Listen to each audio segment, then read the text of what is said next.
Button Craig, by the way, excellent job at the World Juniors. But let's talk about the Toronto Maple Leafs and the Montreal Canadiens because it is new faces in new places. Let's start with Josh Anderson.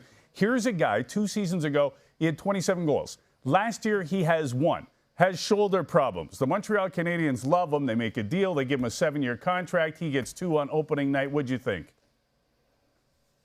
We're talking about the power horse right here, right now, Dutchie. And, you know, he's healthy. He had that major shoulder surgery. And, you know, when you consider his ability to use that skating, he's a fast player, and he uses his size and his power to get into the right spots, and he attacks the net.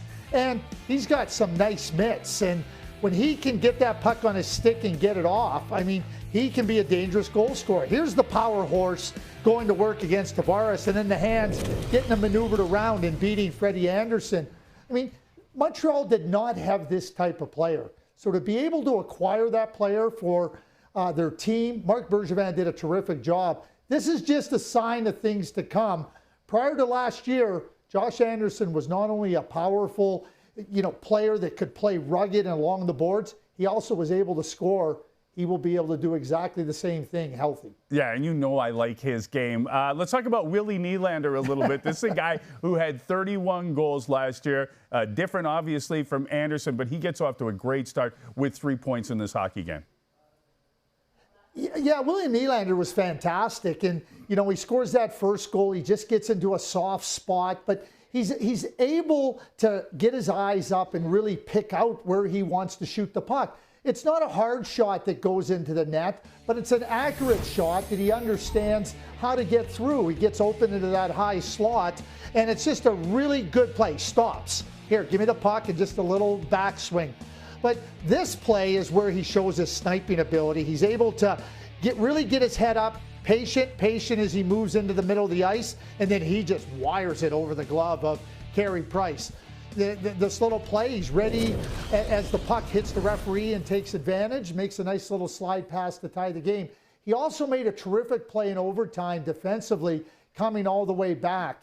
William Nylander, with his salary, with his offensive abilities, he's a player that is incredibly valuable to the Toronto Maple Leafs, and he showed it on this night. You know what, Craig? I thought the Montreal Canadiens had the better of the play against the Toronto Maple Leafs when it comes to 5-on-5. But speaking of 5, the Maple Leafs got 5 new faces in their lineup. What did you think of their overall look? Well, I mean, when you look at their power play, I mean, the skill just rises right to the top. I mean, it's so good. So their power play last year was brilliant, and now when you're going to take penalties against the Toronto Maple Leafs, they're going to make you pay. A game where Montreal had it really under control.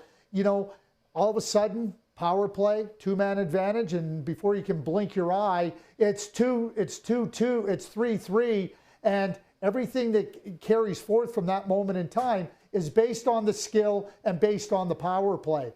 So when you consider how much skill they can throw out on the power play, tell you what, that is not only a great advantage, but it should serve notice to opponents. Don't take penalties against this team. Yeah, isn't that a good point? Because I really thought Montreal was in control of the game until they ended up with that 2-man advantage for almost a couple of minutes. Nice to see you, my friend. Thanks very much.